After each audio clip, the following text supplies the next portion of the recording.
Welcome to the Grappling Grappling Rewind Podcast. Welcome to this week on the Grappling Rewind Podcast. On this week's show, we are going to recap the 2025 IBJJF NoGi Worlds. As always on the show, I'm your host, Maine, to my co-host, Miranda. Hey, Miranda. Pretty good. How are you? Doing pretty good. We were talking about it last week. NoGi Worlds happened a week ago, but we had UFC BJJ to cover last week, so we did that. We are looping back the week of Christmas here in the U.S. for NoGi Worlds. Yep. It was a lot better than I thought it was going to be. Yeah, it was a lot more fast-paced than I expected. That was kind of my biggest takeaway for the entire event is overall. I mean, the pacing is still pretty bad, I think. And the video was like impossible to find. You and I both struggled on Flow to find the video of the finals. That's because you're supposed to watch it live. Yeah, we didn't do that. We watched it after the fact, but it was frustratingly difficult to find. They didn't have the matches parted out. There was no articles. I'm always surprised at how hard Flow is to navigate when it's like, hey man, this is a major. Like, why isn't there an article with just finals? It's so easy and simple to do. Just give me a little bit of write-up. I think there was an article, but there wasn't any. There's no links to it. They didn't have links. And they didn't have links in the article. Guys, do like the bare. You'd have a major world championship level event. Do the bare minimum and make it available for me to find after the fact. So that's my bitching out of the way. Overall, if you watch the finals match, just search for the finals. Basically, it's named like finals or something like that, and you can find it with commentary. Kendall's on commentary. I forget who the other commentator is, but honestly, I should know that. We know it. I'm just blanking on the name right now. It was good commentary. I enjoyed listening to both of those folks talk about jiu-jitsu, and it was a lot of fun. So let's get right into it. Not a lot of news. It's the week of Christmas. You are on a short time schedule because you have your gym's Christmas party in 2 hours. And that's why Maine is talking a mile a minute right this second. He can slow down. I know we got all the finals. We're going to talk about the men's and women's adult black belt finals. I don't think there's and the open that class. much to talk about. There's 18 matches. We always do this for majors. There's not much. And an hour and a half later, that's because we go on tangents. We need to just not go on tangents. It's going to be an on-the-rails show this week. You know we're not built like that. You know we're tangent. I know, but we're going to cut it off at that point anyway. So it might not be 18 today. It might Miranda, be 16 today. You want to start with ladies first? Because your notes is Cherrier first. I started at the beginning of the division. They started with the women's matches first. I started with how it actually came up on the video. So let's talk about Thais Loureiro versus Faye Cherrier. I think it's Thais. Thais? There's no L in there. What'd I say? Thais. 4-2. 1 points. Yep. For Loureiro. It's a lot more standing than I expected in a Roosterweight ladies mostly division. standing. Yeah. Which is, and think about it, usually we have Bastos that pulls immediately. This was... Oh, yeah, we didn't have Bastos. Yeah, because she was out making money at UFC. Yeah. It was like, oh, you didn't have your returning champion because she was out getting paid. But what's it called was on it? Cassia Mora was on it. She's UFC. She wasn't on UFC last time, though? Yeah, but she had a UFC rash guard on. Oh, she did, didn't she? Yeah, I forgot about that. But she wasn't on this last UFC BJJ card. It makes, We have no idea how the contracts work. Yeah, I wonder how all that shit works. Maybe she was like, fuck this shit, I don't want to do it this year. Who knows? Yeah, mostly on the feet. Very close. It was more on the feet than I expected, but it was less exciting than I had hoped for. It was Faye trying to go into the legs of Thais, and Thais knowing how to get out of stuff like that and getting 2 points on a sweep. And to Cherrier's credit, though, at the end, she's just last 28 seconds. She's just shooting. I wish that would have come earlier. Yeah. It was a little bit too late, which is a little bit frustrating. But close match. Loureiro is the champion for the Roosterweight. On to the lightweight division. We have Ashlee Funegra versus Anne Druckrey. This was a high-scoring match. But again, it's AOJ. There's a trend there. AOJ people know how to score. And Ashlee's killed people from every single color belt known to man. Yeah. Her and her sister closed out every single tournament that I can think of. And they have another sister as well that's younger. At a junior level, they were just destroying every single Was she the one that was dating Cole? I don't know which sister dates Cole. I don't remember. I didn't know if they're still dating. I didn't know this. That's now Yeah. that she's in black belt. Before that, that was like what I knew her mostly from, was like Killing the Belts, and they were a couple. I know their hair too because they always have like their hair braided in different Yes. colors, and they have and they're twins. It's a style. Yeah. It was impressive. Just a huge My bad. amount. Just a huge amount of just repeated scoring. Not a ton of subs. No. But just very, very dominant, pretty one-sided scoring match for Ashlee Funegra. Yeah. She I mean, Anne tried her best to get out of a lot of positions. I will say, she did a really good job trying to not, get taken out in this match. And sometimes high scoring matches are also because somebody's trying to get their guard back and the other person's just passing it. There's a bunch of those matches. That actually, I think we had more high scoring matches this NoGi Worlds than I can ever remember. And some of it, they were matches, not this one, but some of the other matches are because people were trying for submissions and not getting them and then getting passed or getting swept because of that. Yeah. And it was like kind of what you normally see when you have somebody who does primarily like no points versus somebody who does points. But anyway, we'll move on. Next one is featherweight. We have Adele Fornarino versus Ana Mayordomo. Yeah. I always forget she's a Kingsway. I don't know. I think she only has been in the last year. Okay. This was like what, 15 seconds? Yeah, it was super maybe. fast. And so Adele wins this by footlock very, very quickly. Yeah. Anna just won U.S. trials. Yeah. European trials. Pans. Where like Anna's been winning just everything this year. And I was like, okay, this is going to be a tough match. And then Adele looks kind of like old Adele. Just goes pull. She looks like she's going to go over for like an inside saddle position. And then it gets blocked because Anna pushes her off. Yeah. Adele just like pummels back down, gets the foot, bellies down, and that's the match. It's the entire match. It was incredible. This is the Adele that I hope we see at ADCC. You hope. I hope. But we know that she can do it. She just has, in the last year, she's had a couple of matches that have not been at the same pace when she's been unsuccessful with the legs. It's also a difference in level of competition, probably. Yeah, but there's that. But yeah, it was crazy to see her put someone with the credentials and all, but who's been on the run that Ana Mayordomo's been on that quickly. Yeah, but who did she have in like level-wise? Fionn. Yeah, but she didn't beat. No. She didn't beat Kravar. Right. You know what I mean? Like it's a level thing, and I think Adele, as she goes against people that are. Like her last couple matches that she lost were all against like number the best one, women of the world. And so those matches are going to be a little bit harder. Anna has been coming up through the ranks, so she's had a lot more good matches, but it's because she's also went against competition of a not quite that level that Adele's been going. Yeah, that's a reasonable parallel to draw. Does that make sense? But like once you get to a certain level, you wind up having to hit all the high performers. You hit all of the number one women in the world. and then you probably don't do as well as you maybe did going up through the ranks. Yeah. When you want to do Adele, unless you're, the next match, which is right. Yeah, let's talk about the next match, lightweight division. Actually, it's in two matches. The one I was going to talk about. Now, I just lost. What's it called? Casa Amora? No, where did Kravar? She was a medium heavyweight. Oh. Yeah, way. Okay, I'm like way off. Way divisional up. So let's go on the middleweight division. Not middleweight. Lightweight division. We have Lillian McCarran versus Amanda Bruce. Both out of Atos. Yeah. But I don't know if they're both out of the main Atos or not. I don't know actually. I didn't catch that on the commentary.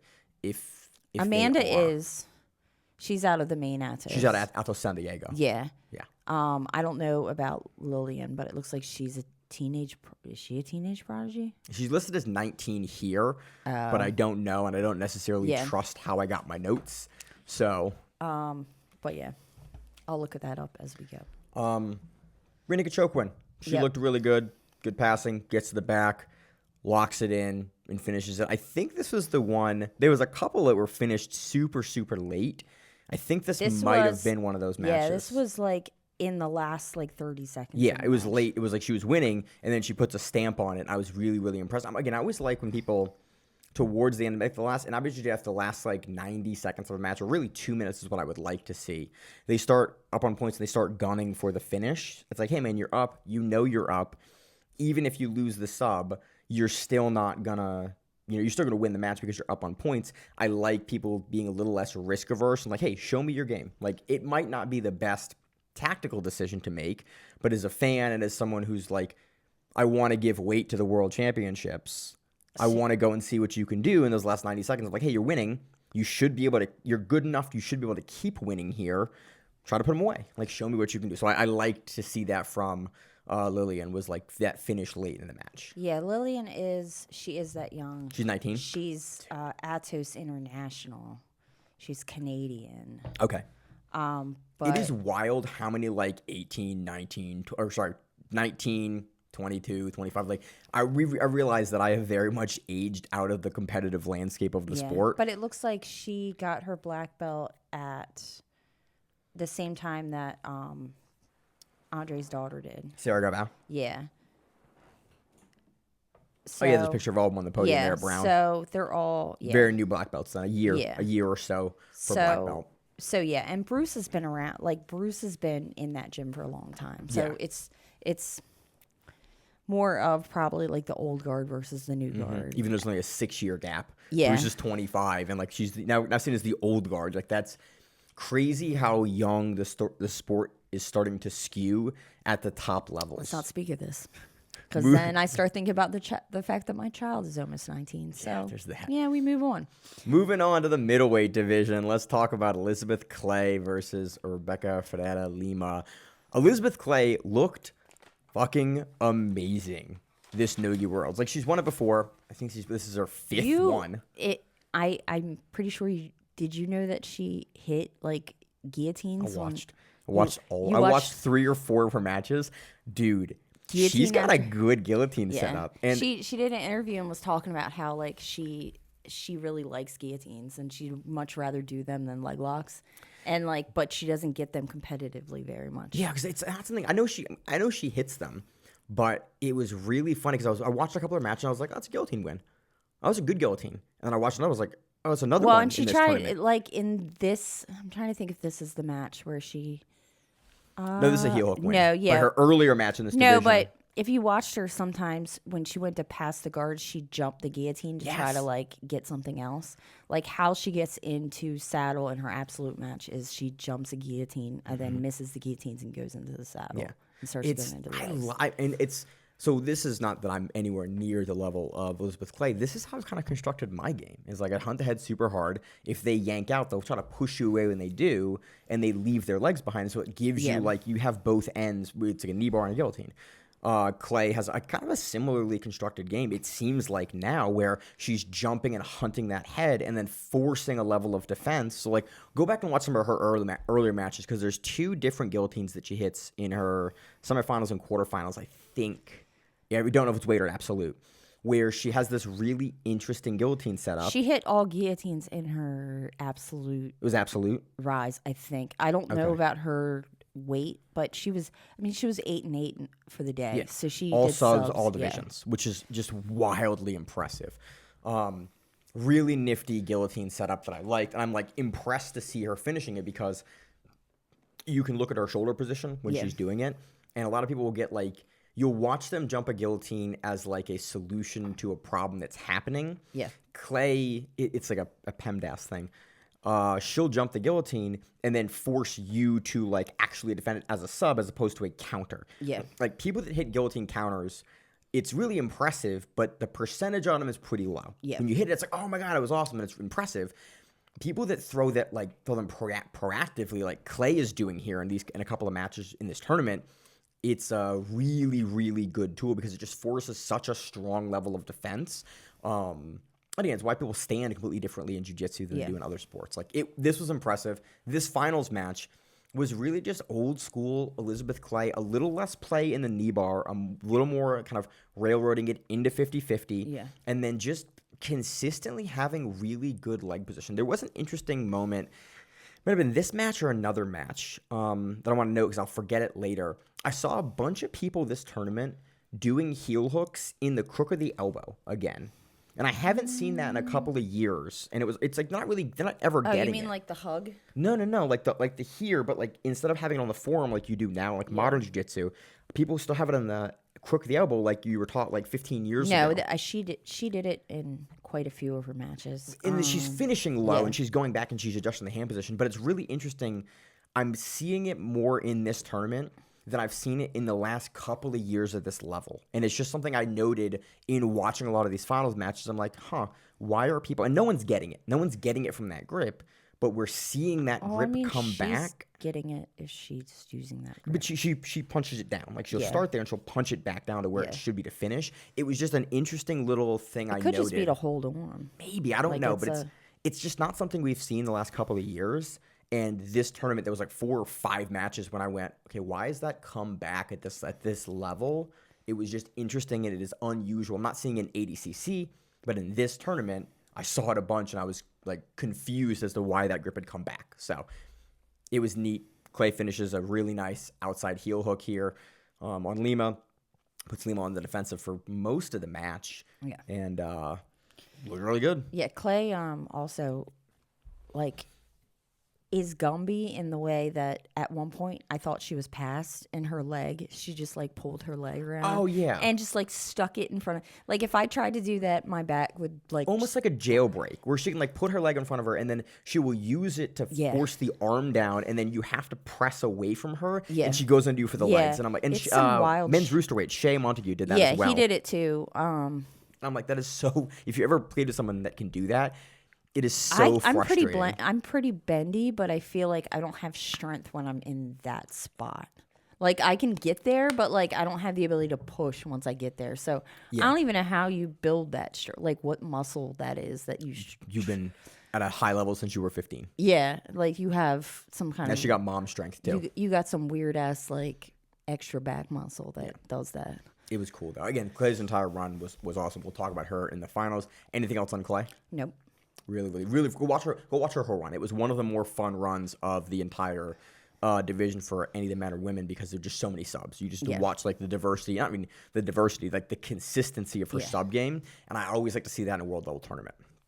Moving on, you were talking about earlier, we have Helena Kravar versus Anna Svensson. I think this is a rematch. I will say that this match, I was completely surprised. Not completely surprised, but I liked Svensson's original plan of like, I'm not gonna let you grip me up. I'm just gonna like keep moving. It was diligent. Pull your grips away and just keep going.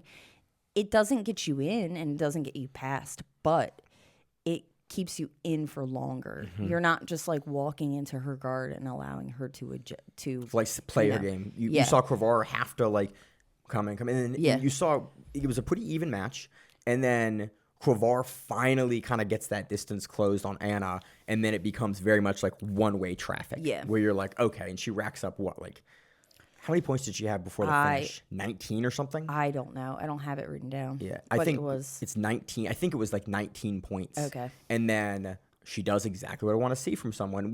Some things we've also kind of given Kravar some guff for in the past. Like, hey, you can run on points, but like you're struggling to put people away. She's up on points, and she's hunting for the back, and she's like hunting and looking for this submission in the dying seconds of the match and gets it. She also has a 100% submission rate for the entire tournament. Yeah. Kravar is really turning into the person we all kind of wondered if she was going to get there when we were watching her at 15. Do you think she gets a new hairstyle at some point, or does she continue to just look like a 16-year-old? I don't know. It's an interesting choice as she's now 18.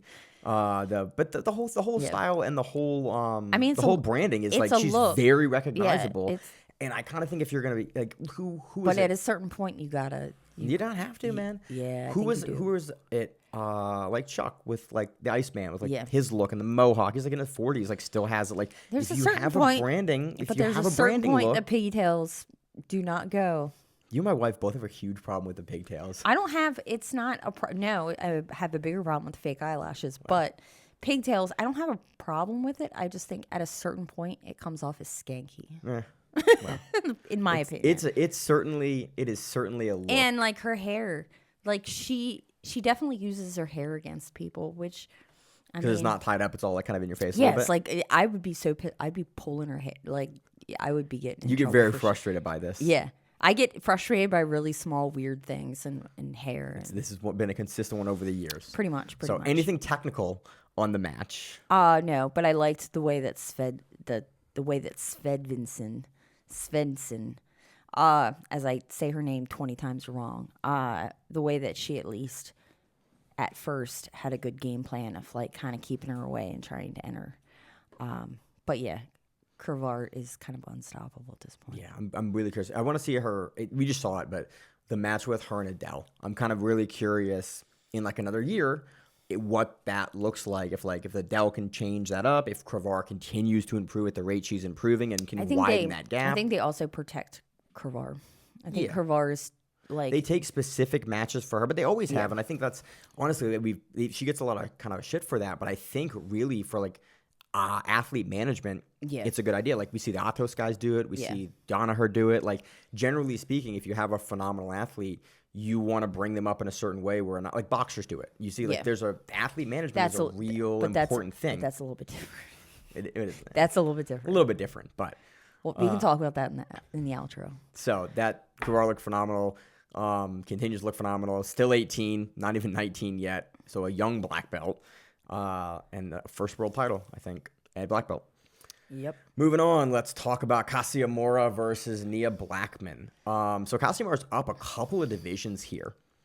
And I was curious because she didn't look that outsized by Blackman until they got into like the standing. Yeah. Like later in the match, I noticed it. Initially, I didn't really notice it. And then later, they were standing up again. And I went, oh, she is a little bit smaller than Blackman. It says that she did to challenge herself. But I think it was more like, you're not going to win the division against Crevard, so we're going to move you up to the next. And that's like the good strategy. You look, I think, and we see it more and more and more in recent years. Guys go, the technical ability of a lot of the folks at the higher weights, there's a curve. Yeah, and we see guys in ADCC, go up 2 weight classes sometimes and like, yeah, man, I have a better shot at 99 than I do at 77 because like I can leverage the talents and the skill set that I bring. I think Cassiamora made a smart decision. He's like, hey, the technical development at the heavier weight classes, the speed, I'm going to have that speed advantage. I'm going to be able to put my body into kind of smaller positions and smaller spaces. They're going to give me more space. They're going to let my game operate more effectively. She goes up. She looks very good. 6 points. Nice wrestling exchange there. I think this was 6-2, actually. I don't know why. I think it's listed here as 6-0, but I think it was 6-2. Could be wrong about that. I'm looking. More just kept the pressure on. Yeah, I don't see any points with her at all. Okay. I don't see Blackman scoring any points. Okay. I was really happy with the pressure that Mora put up. Her arm drags were they're fast. They're fast. Mm-hmm. I wouldn't want to deal with that at all. I have no interest in dealing with that arm drag. Yeah, it's I'd face plant in like 2 seconds. One of the things that I was really impressed with Mora, and I think that's you're going up to heavyweight, that speed is still going to be there. And as long as you're not in prolonged periods on the bottom or your pass or your guard is good enough, like that speed is a wild advantage to have because you're just a little undersized, but you're not undersized to a point where it becomes this massive problem. Yeah. And you can leverage your speed. I think she is at that great crossover kind of going from, I think she's usually at middle, I think, even lower. I thought she went up like 2 divisions, but I'm not sure. Speed crossover between that and heavyweight, I think, was really, really on display here. And she wins this match, basically, getting in front of Blackman in a lot of the exchanges and just sort of being first. And Blackman sort of has to recover the position and the speed, and is just never quite able to get there. So it was impressive here. I liked it. Let's move on to the super heavyweight division. Gabrieli Pessanha versus Lauren Rojas. Pessanha wins 19-0. Really surprised that Pessanha didn't get a finish here. She lost Rojas back a bunch, and I was really concerned. I didn't really know why. Like, she had her back multiple times. 3 times at least, and they had the body triangle a couple of times, and then I didn't really see even how Rojas was escaping. It seemed like Pessanha just didn't like her positioning, and Rojas was kind of moving. Then she would try to come to mount, and Rojas would get the half guard. Pessanha would hit a really nice like outside slide pass, and the sequence would happen again. Pessanha struggled here a lot more than I expected. I think Lauren moved a lot more than most super I think heavies that's probably what it is as generally well. move. Because a lot of her other matches, and because she did a lot more gi that we've seen with Gabrieli Pessanha in the past. She has the ability to like slow people down and like then go after them and like bring them in and attack. She needs that because she seems to need that control. Yeah, where nogi, it's not like that. Nogi, you can still move and you still have a lot more movement. Yeah. And Lauren, I think, moved more than a lot of the people that I've seen her go against. That makes a lot of sense. It was just really interesting because, again, Pessanha's this big force. She's, touted as one of the best in the world.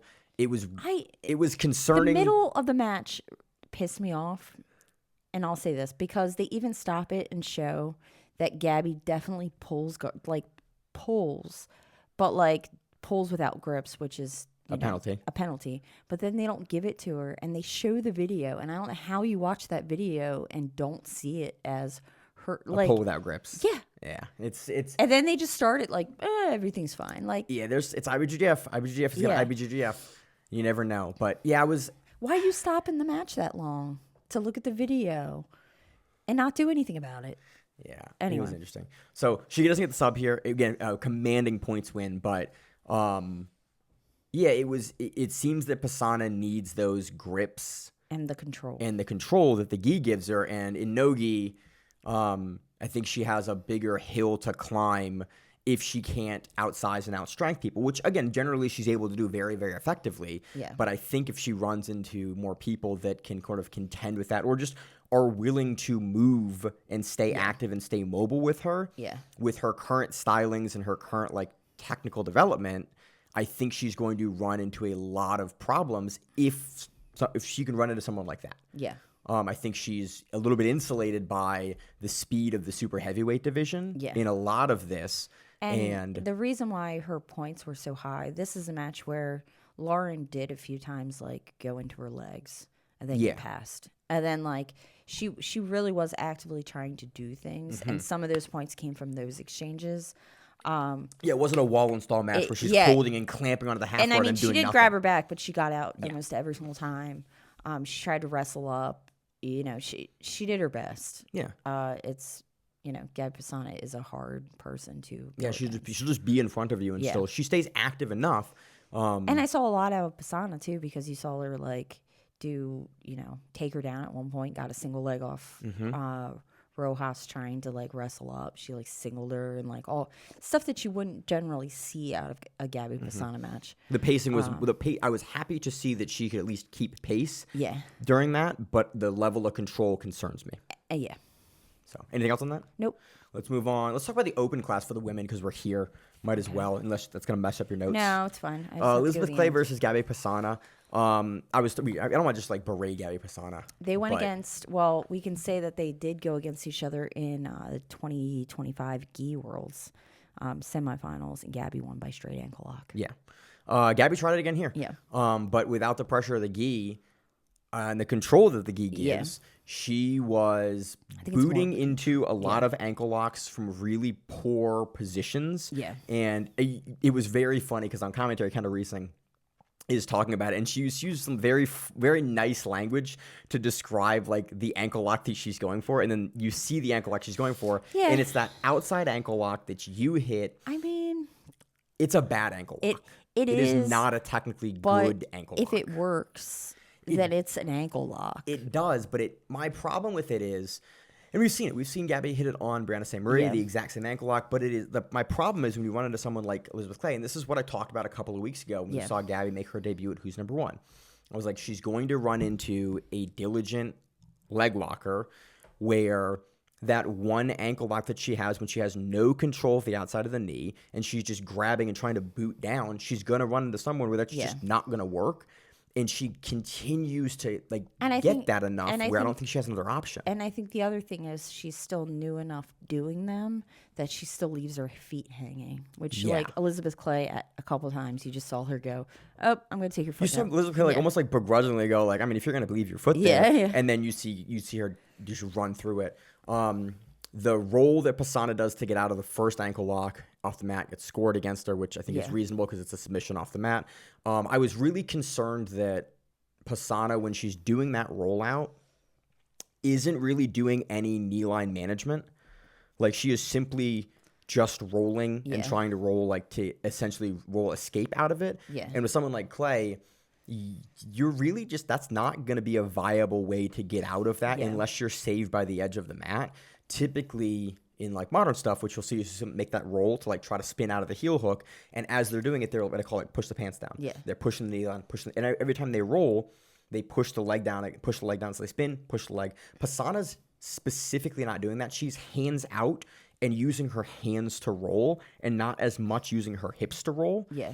And it's partially what gets her finished here is that she digs back to the well for that straight ankle lock on the outside leg with no control and tries to like boot through. And she's already done it once earlier in the match. And Clay looks at it and kind of goes, yeah, it's tight, but she doesn't have the other side of the knee. Yeah. Like the mechanics of the ankle lock are not good. And then Clay like looks back and counter heel hooks her. Gabby can't make the spin out. Yeah. And Elisabeth Clay is one of the best female heel hookers in the world, that in her knee bar game. And Clay gets it. Pessanha has a lot to work on the legs and in nogi, but it was really, really impressive to see just how dominant Elisabeth Clay was in a lot of these exchanges, just consistently forcing Pessanha to have to roll, to have to get out, trying to pass off of it. Like, this is a very, very good performance from Elisabeth Clay, especially getting it back after their Gi Worlds match. Yeah. But again, I think Pessanha's strength, given her stylings, is that control in the gi. And with that additional friction, that additional pressure, you don't need, and the knee line management for those straight ankle locks isn't as important. I think you can also use the mat if you go against somebody who Is smaller. is not thinking about the fact that your foot is hanging in front of them, and you use the mat.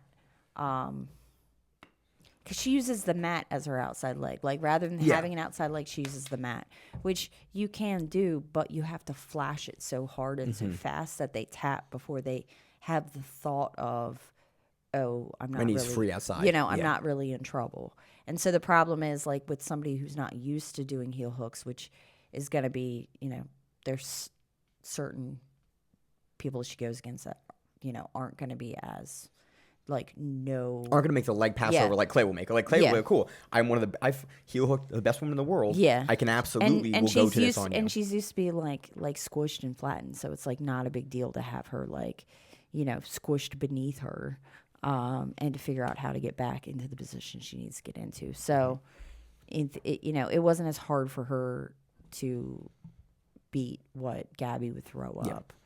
Especially with the legs kind of in the front there, because Pessanha doesn't really hide the feet and doesn't really push off with you. She doesn't push onto your hips where it's like you have to clear and then grab. She just sort of hangs her feet in front of you and then will belly out on the ankle lock.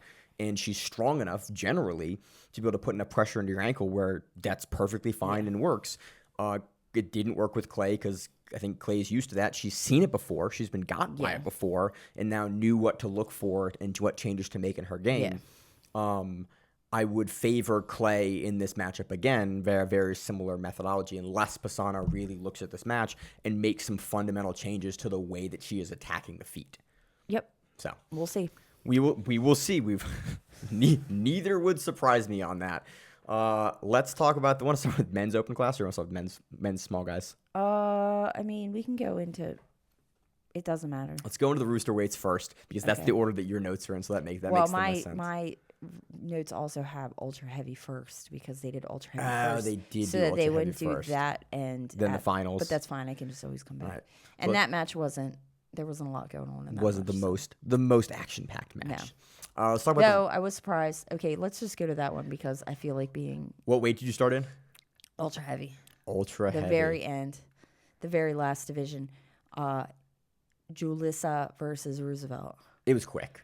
I do have to say. Thank you, Julissa. Who knew that Roosevelt's like new octopus guard? Dude, he hit what the fuck was that? He hit an octopus guard sweep. And I watched that twice. I was like, holy shit, big man knows an octopus guard sweep. Dude, and it was like it was I watched that twice. I went like, he's not gonna fucking do that. No way he's gonna. And then Roosevelt Sousa like goes to octopus guard, and then Hanky goes, "Oh shit, I'm in octopus guard." And you see Hanky try to flatten down and like pass off of it, but Roosevelt's hips are mobile enough. Yeah. He gets up. He almost does the reverse, like the under roll through, which is like two ways you can go octopus. You can do it as a hip bump over, or you can do it where you get them pushing into you and you roll under. Roosevelt kind of gets in the middle of both, and then Hanky flattens super hard, and he comes out to the side to take the back off of it. But it was like, I did not have Roosevelt Sousa wins by octopus guard I was like, on my bingo card. Like, holy crap, I didn't realize. And then it was like just straight to the back, rear naked choke. And I was like, I didn't think he could do that. Dude, Roosevelt Sousa is, I remember when he first got black belt, and we always kind of discount him because like his game just wasn't, it was good. He was very good, but he was like a step below like the world elite. He was a guy that consistently couldn't make it. The last couple of years, man, he has just been consistently one of the faster and more dynamic heavyweights, and has just shown like a wild collection of game in gi and nogi. But like I've just been way more impressed with his nogi game because I think we cover more nogi.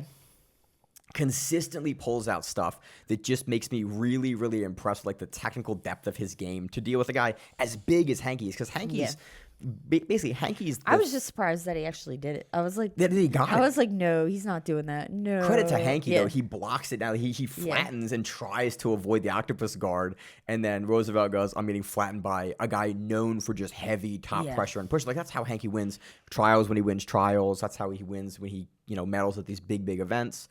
It was just really impressive to see octopus guard to rear naked choke finish for him in ultra heavyweight division. Okay, now we'll go up to the little guys. Now we'll go up to the little guys, my people. Let's talk about another world title for Shea Montague versus Lucas Castro. This was fun. This was a roosterweight men's match, but I did like. It was Lucas Castro on top, actually trying to pass, and Shea on the bottom, inverted, balled up, and just being a nightmare to pass. Some back and forth passes, and then there was a moment where Lucas almost passes the north-south. Yeah. And Shea is under, tracking. He's getting his feet in front. There's another pass almost to north-south. And then you see Shea do the thing that you teach, like, it's something you teach late blue belt guys going to purple. It's a transition. It's a regard transition that pops you right into the triangle. Yeah. And it's like not something that you see very often, but it's one of those things that as a coach, you hit on guys when they get overextended on your regard and they push into you, and because they're trying to flatten you down. Yeah. It's not a bad response from the top player. And Shea goes, "Oh, cool, you're passing." He loops the arm out and he just regards into the high guard triangle. And I went, okay, it's cool. You see it a lot. Yeah.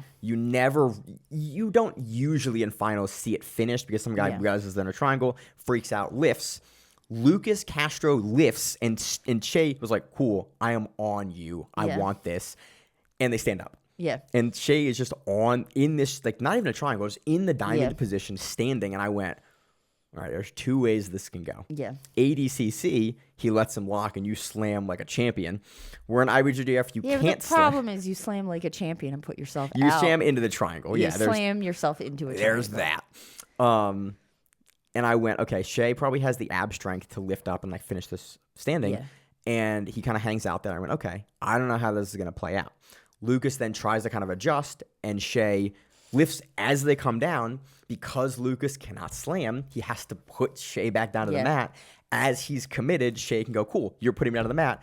And he gets to make that transition, locks up the triangle, and I went, I don't know, that arm's not across, time's low, but like, this is a really tight triangle. And the foot position that Shea had to finish to turn the angle, I was like, this is a really good triangle. And then Shea cranks down on it and finishes it. It was fun. It was a very fun sequence, and Shea was just.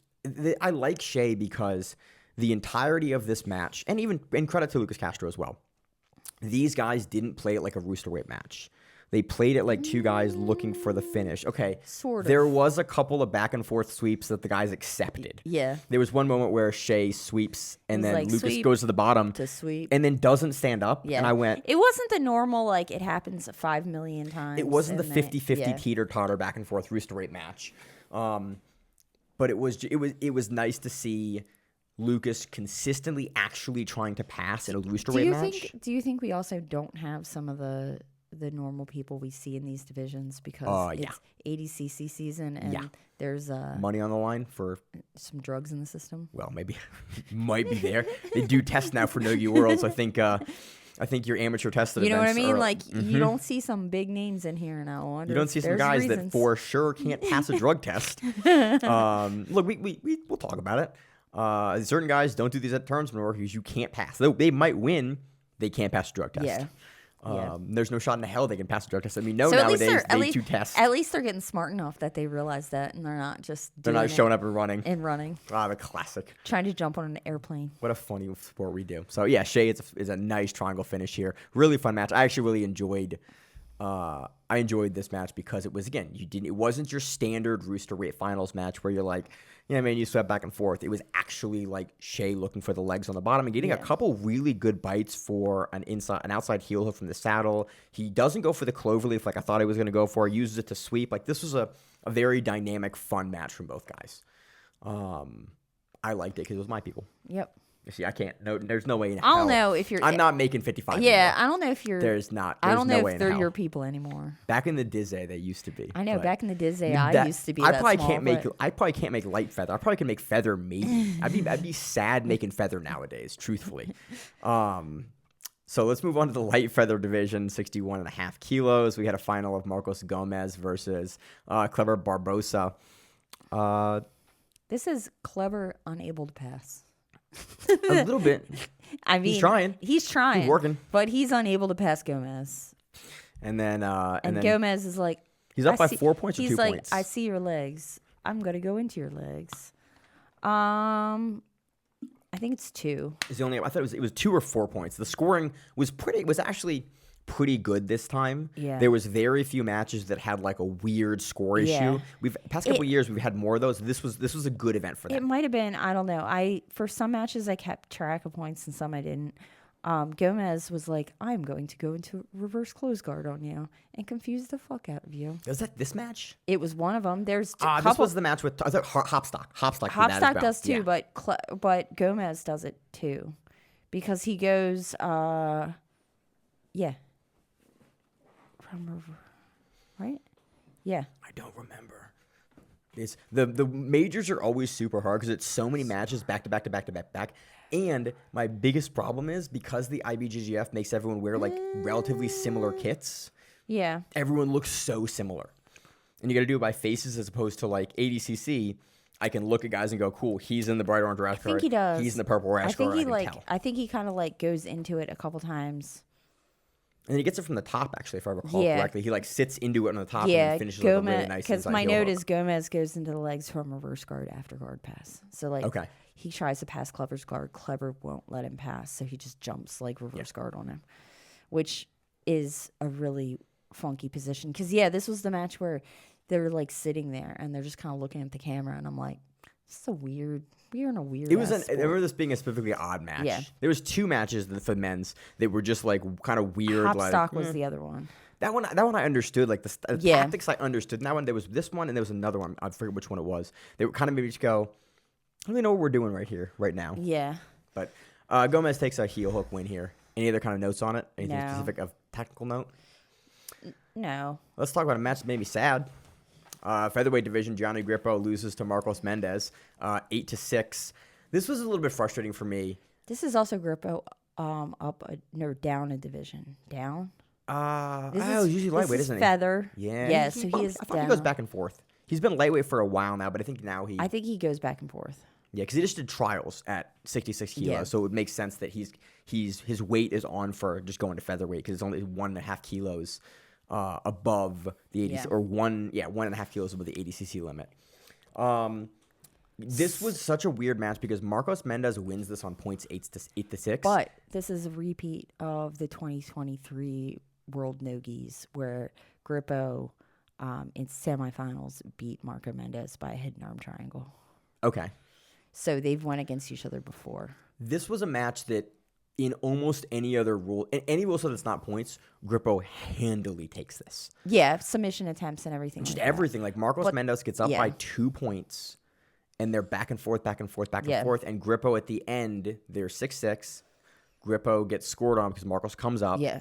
and he just can't put Mendes away. But he's been trying for 8 minutes or 6 minutes of this match, just consistently trying to put Marcos away. And Marcos is just doing enough. Like, this was frustrating for me because it is Marcos Mendes beautifully playing the point system. Yeah. Of just like, yep, I know that I will force you down here, and you're going to bite on trying to go for what you want. I'm going to score 2. And then you'll resweep and score, but now I'm up that first 2. Yeah. So I just have to score last to win. Yeah. And it was a kind of a harken back to an older style of nogi match that we used to see in IBJJF, which is funny because Grippo has a lot of wins on that. In that old system. He's 33 now. He's been, one of the most decorated nogi guys in IBJJF ever.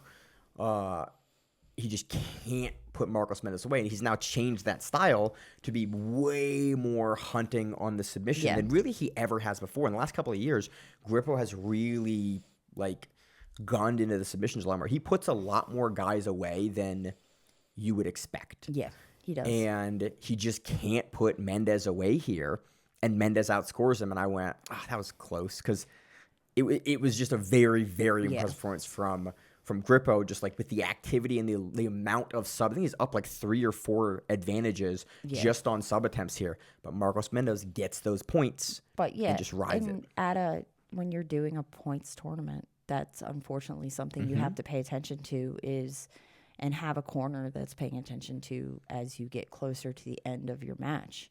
That if you're down on points, you need to make those points. You need to not it's 2 different theories. It's you either, throw shit at the wall and see if you can actually get something. But at some point you have to think, oh, maybe I should just try to get my 2 points and then I can do, and this is a fun match. It's fun. And at the end, I was sad. Him trying to jump the back and everything at the end. Dude, he put it all out he there. Got so this was frustrating me because Gianni gets so close to subs, and so close to handily outscoring Marcos Mendes, and Marcos Mendes, to his credit, knows how to not be scored on, but also is he's not being inactive. He's just making the right technical decisions in those moments, and I was just I wanted to see Gianni Grippo do it because he's I like to see the guy that's just gunning for it and gunning to try to finish the match win. Yeah. But you gotta respect a guy like Marcos Mendes that just very few mistakes, no unforced errors, just gets Gianni biting on a couple of things that he gets to sweep on, and then wins it on points. Gianni's the new silver medalist. I know. For the last how many years in a row? I know. It makes me sad. It's his new thing. It makes me sad. New Keenan. But Keenan has a lot of nogi wins as well. Moving on to the lightweight division, Cole Abate versus Julian Espinoza, a rematch. It is a rematch, but they were at featherweight last year. It was fine. Were they? It was featherweight finals last year. That's so funny. What a weird. So it's kind of funny because both it's up a division. they both went up a division. This was. I wonder if it's one person and they're I'm going to go to this division, so I'll have to see him again. And he's ha ha ha, I'm going up this division. The registration's open. You can see who registered. I know, but sometimes I know people do that. Was this 14-0? I thought this was closer. What do you have this by for? I just had points win. Okay. This was Abate. Dude, Abate has a frustrating guard. Again, AOJ. Yeah. He has a frustrating guard because Espinoza can just. It might have been 14 because he had his back in a couple exchanges and he had to get out of it and Because my notes say 14-0 here, but I don't. For some reason, I don't think that's correct. But I don't remember. I remember it being close, but clearly Abate. Yeah. Because Abate pulls, and Julian just sort of. He just can't get by Abate's guard. Yeah. And Cole is not super active and super aggressive. He sort of just feels Julian out through the guard. Julian tries the knee cut, tries the outside pass, tries the push, and Abate just stays in front of him, stays in front of him, stays in front of him, stays in front of him. And then later in the match, he starts to sort of build the pressure and build the pacing until eventually he can sweep Espinoza. He gets to his back, he passes, and then he starts racking up his points late, and then he finishes. Sorry. It was the featherweight final at Pans. At Pans for 20. Pans. Okay. Yeah. I think if Abate has another 15 seconds, he finishes armbar. Yeah. Because he was gunning for this armbar in the final seconds. This is one of the things that I get a little frustrated sometimes with AOJ because, this was correct. Abate's up a bunch of points, and he doesn't really start hunting a sub until like 30 or 40 seconds left. This isn't an armbar. This is Points. Yeah, but it's a head and arm to a triangle at the end. In 24. No, in the current one that we were watching. No, that's not right. No, I Cole 2 back from passing, but likes to try head and arm to triangle. And then he doesn't get it though at the end. Yes. What? Yes. No. He ends up with the arm bar, and then he goes over to bicep Oh slicer. yeah, he does, doesn't he? Him. Yeah. I completely didn't pay attention. Okay, now. Yeah, he tries the bicep slicer. Yeah, my brain. I was probably watching it at that point, and I didn't take a note. And then I was like, "But my notes say." The final. This is the problem of taking notes while you watch jiu-jitsu. Yeah. I wish that Cole would have started the sequence that he was trying to put Julian Espinosa away with 30 seconds earlier. Yeah. And it's one of the problems I've had with like Jonathan Alves and a couple guys from AOJ is like they are. But sometimes it's you're waiting to hit a certain point number, right, certain point in the match because you don't want to screw up your right. match. And I recognize it lets you win. It's just frustrating. It's a points tournament. It is, but it does tournament. frustrate me because I think that like Abate absolutely, if he had just done the sequence that he did in the finals like earlier, if he would have started that 15 seconds earlier, he might have been passed, then had to dealing with him. There's a risk management there, but it is just frustrating to see a guy. He's from AOJ. He is. He's not going to take risks. Yeah, and that was very evident here. To. It was just frustrating to me because I went 10 more seconds, he gets this armbar. Yeah. Like he had broken the hand grip. He had done a great bicep slicer to open the hands, to get it, to open it up. Julian had tried to turn, had not been able to make the turn, and then time expires as Abate is pulling the arm out, and you're like... I think, in my opinion, like for IBJJF is not a super fight. You win by points. Yeah, you should win on points usually. You know what I mean? You win however you can win. Mm-hmm. If you're doing a super fight, then yes, you're supposed to put on more entertainment. But this is, he's also done how many matches before he got there? Like 4 or 5? A bunch. I mean, that lightweight division is usually pretty busy. So at that point, like you're not trying to put on. I mean, you're putting on a show, but you're also trying to win. Yeah. So I understand it. Just as like it frustrates me a little bit because I think given time, he would have been able to do it. So it was impressive, though. Again, he beats Julian Espinosa again. He now takes the lightweight world title for IBJJF. Moving on to a very odd match. Tarek Hopstock versus Marcelo Fausto. Hopstock takes this 7-4. This was just an exercise in really positional points management. Yeah. From Hopstock. Just gets up on points. And then just I mean, the match. Well, the thing that sticks out to me most in this match is the final piece of it. It is Hopstock in reverse closed guard, just like holding on and forcing Fausto to just not be able to do anything. Yeah. And like he's active enough where it's like he's never gonna call for stalling here. But Fausto is kind of like, I don't know what I need to do here to get out of this because I'm just stuck there. And then you can tell obviously Tarek is like, hey man, I'm up 3 points. I can just keep you here and win. Yeah. And there's a couple of different spots that Hopstock uses where he does that in the match, where he gets up, he'll sweep, he'll go for an attack, he'll go for a sub, and then he'll use it to sweep, he'll use it to score. There's a toe hold that they go out of bounds. The 2-point and it's a toe hold. nasty toe hold. I was like, ugh, his foot is gonna break in front of us, and then he rolls. Was it the Grippo match? Who else? There was another one that had a bunch of toe holds that were like deep. I think it was Grippo. I think Grippo had a bunch of deep toe holds. And we all know Grippo.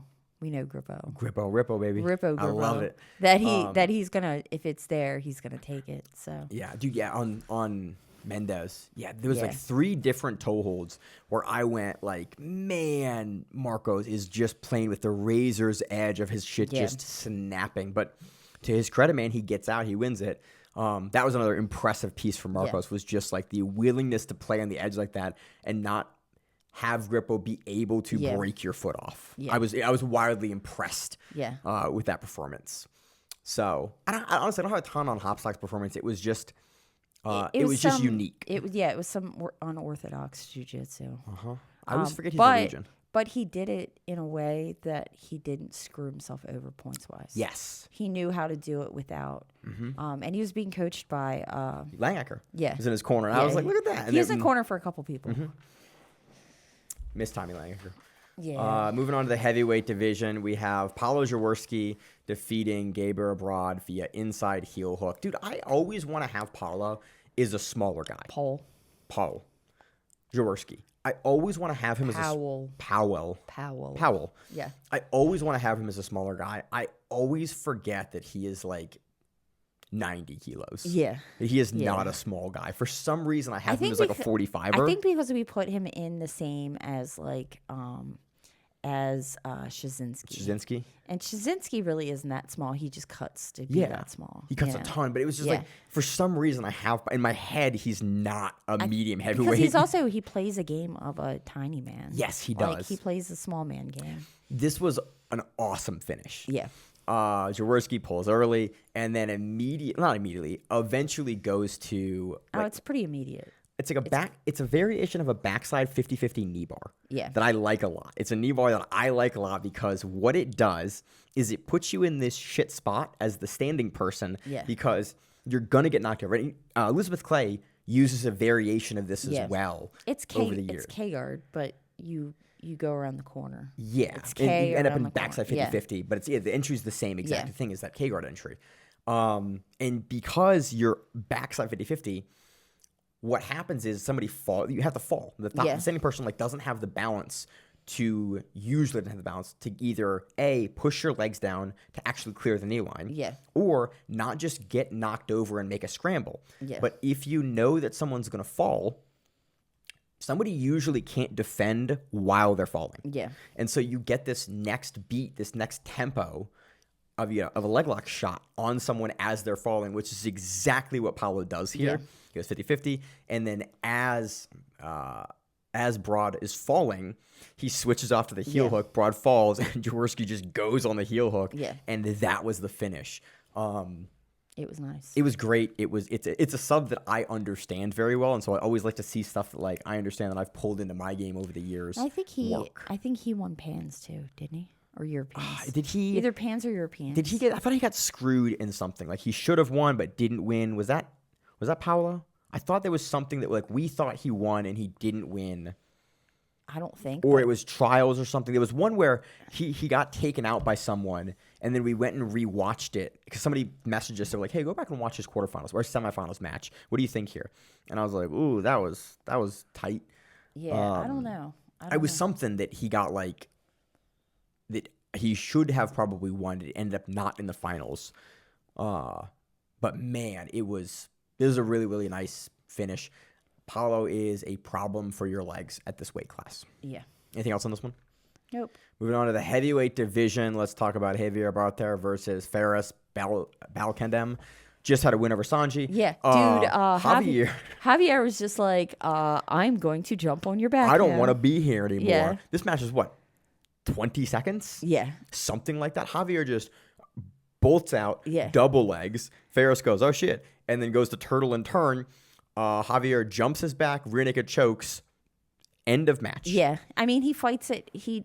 Fares does fight for a bit, trying to get out of, trying to not get choked. Yeah, he doesn't go out like a chump. Yeah. He fights, but it was just there was no other positional change. It was fast. It's just Javier it was guns one of down for it was one of those where you expect there to be a second of feel out, and there just wasn't. It was beeline.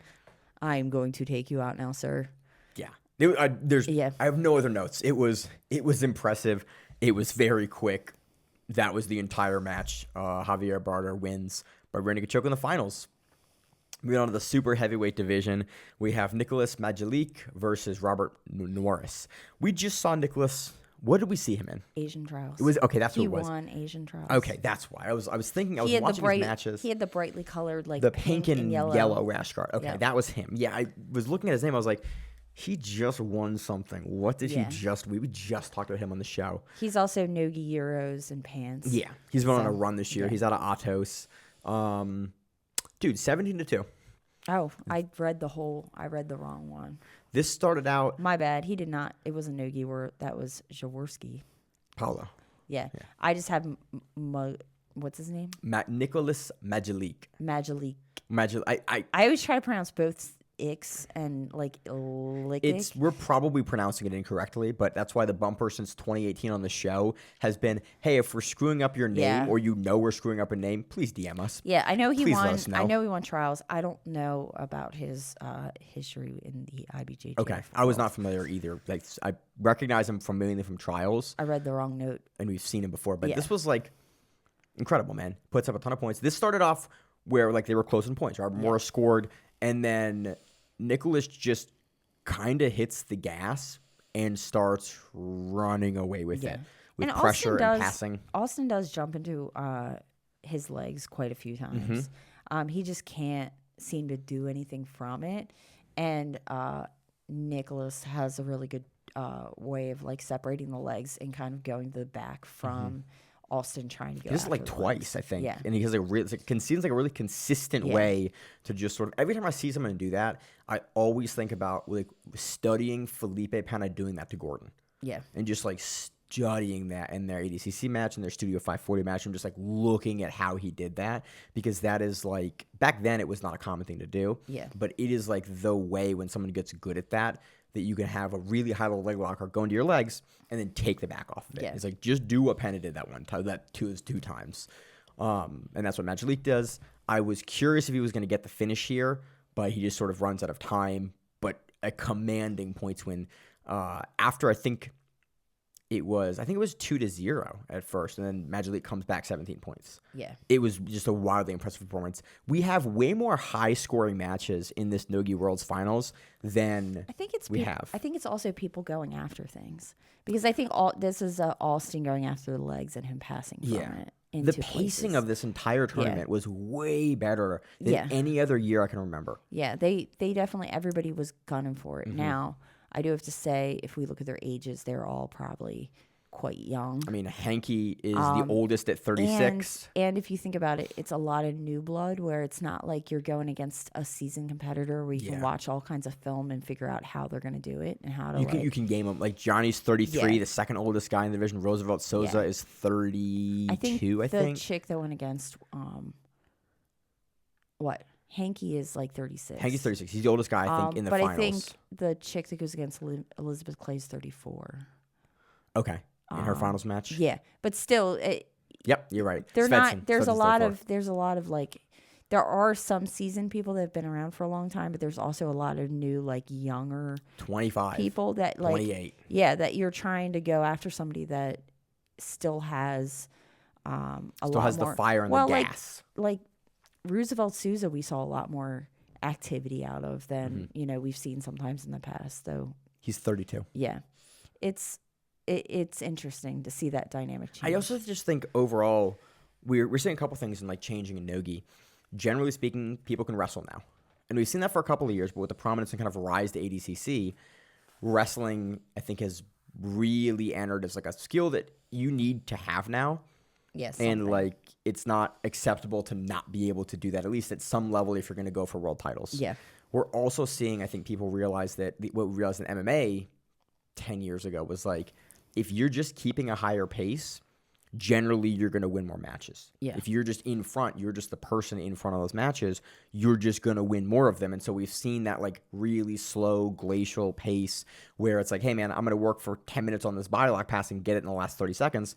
The rules won't let you really do that anymore, and so camps have adjusted to go, hey, you're going to get called for stalling faster than you were 10 years ago. You need to be actively working. ADCC, you need to actively, even if you're in a dominant position, if you're not actively working to progress the match. I think 10 years ago, we didn't have as much mandate for requirement to actively progress the match. Especially if you were the reigning champion in a division, you could probably be a lot lazier and no one really gave a shit. Yeah, and they kind of let you play like that. I think nowadays with all the new blood coming out, the general kind of youngness of the sport, and I think the more aggressive stalling and penalties, like the sport is mandating that you keep a higher pace, and a lot of times those glacially slow, boring matches just don't happen as much.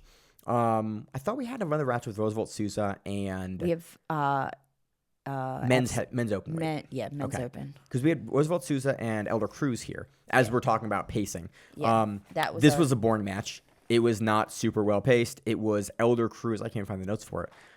Elder Cruz sitting in that knee cut that he does. Yeah. Being really unable to pass, being unwilling to pass, not doing anything in that position. And Elmer Cruz running out of bounds.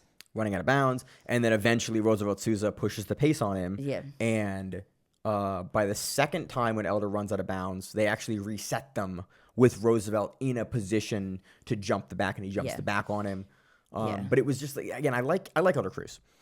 His game is sometimes very frustrating to watch because he keeps such a low pace for so long. Well, he would just let matches get away from him. He does have little bursts of activity, but it's almost like he needs certain things to happen, and then he bursts because of that. Yes, he'll counter you. Yeah, and it's great, and he's amazing. But at if you wind up trying to, if you don't give him anything to counter, then he doesn't do anything. He just sort of sits in front of you and waits, and then if eventually you can kind of pull him in your game, and then you can be the guy forcing him and beating him in the counter, like you just run away. And that's what Roosevelt does here. He sort of just runs away from the match. And Roosevelt's really good at like wrestling up and like getting on people, wrestling up. Yeah, for a big dude, man. Either wrestling up to your back or wrestling, and he does in a way that he doesn't get compromised. Where like if you wrestle up but you stay towards the hips too much, you get thrown.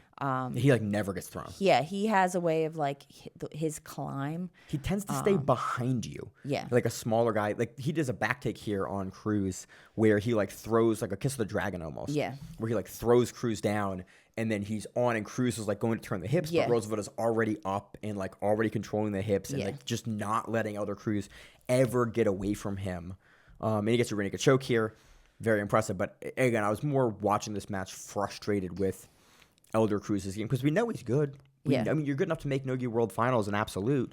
Like, we know you're good, but he just has enough of these matches that are just him and Pedro Marino and Devontae. The three guys that, like, we know they're world level. They know they're world champion caliber guys, but they will just let matches slip away from them because they are so inactive with their pacing.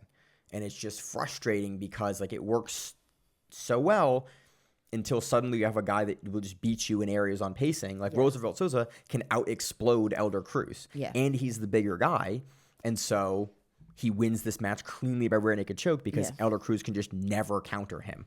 And as a result, it's like looks like very one-way traffic for Roosevelt Souza in this match. And I don't think it shows how good Elder Cruz is.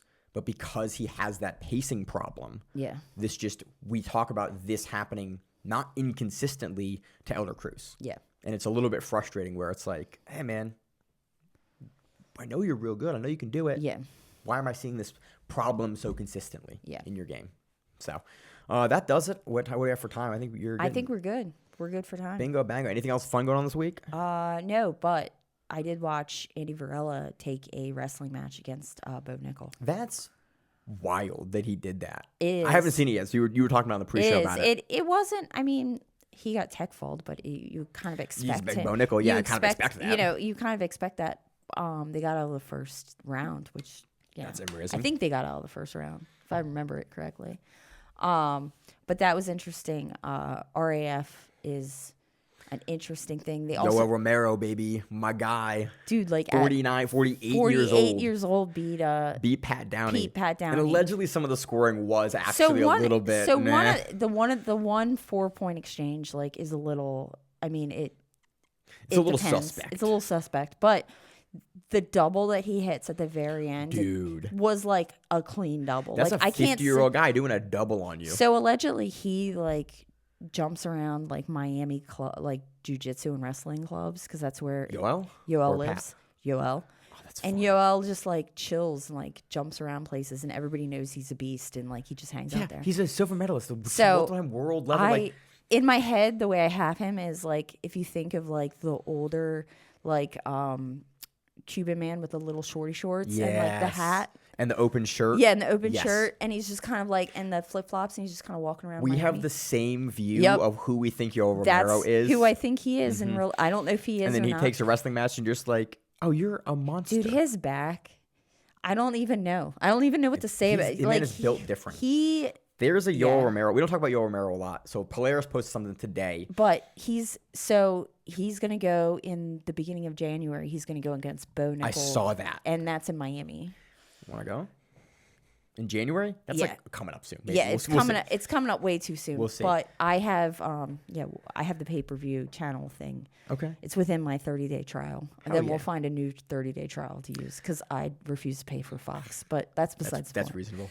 So Polaris posted something today that was like, what's the match this year most upset didn't happen?